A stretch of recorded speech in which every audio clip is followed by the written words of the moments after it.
Cinderella was now 75 years old, after a fulfilling life with the now passed away prince.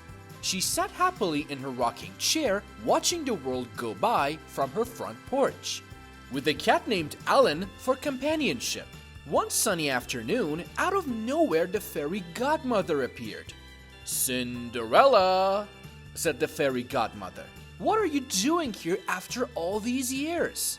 Cinderella replied, "Fairy godmother, what are you doing here?"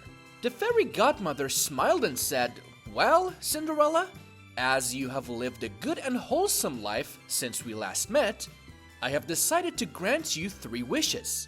Is there anything for which your heart still wants?" Cinderella was overjoyed.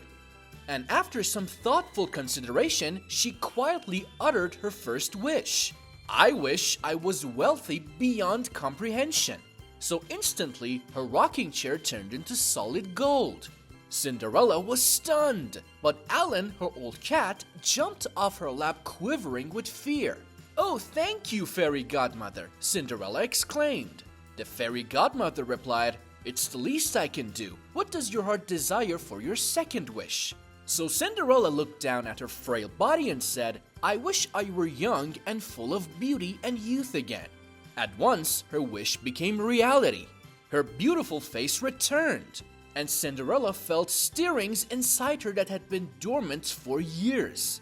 Then the fairy godmother spoke again. "You have one more wish. What will you have?" So Cinderella looked over to the frightened cat in the corner and said, "I wish for you to transform Alan, my old cat, into a handsome young man." So magically, Alan suddenly underwent a transformation. When it was complete, he turned into a very handsome man. The fairy godmother smiled and said, "Congratulations, Cinderella, enjoy your new life." And with a blazing shock of bright blue electricity, she was gone. For a few moments, Alan and Cinderella gazed into each other's eyes. Cinderella sat breathless because Alan became the most handsome boy she had ever seen. So Alan walked over to Cinderella, who was still seated in her rocking chair, and held her close in his strong, youthful arms. He leaned in close to her ear, whispering softly, his warm breath blowing through her golden hair, and said, "I bet you regret having me nurtured now, don't you?"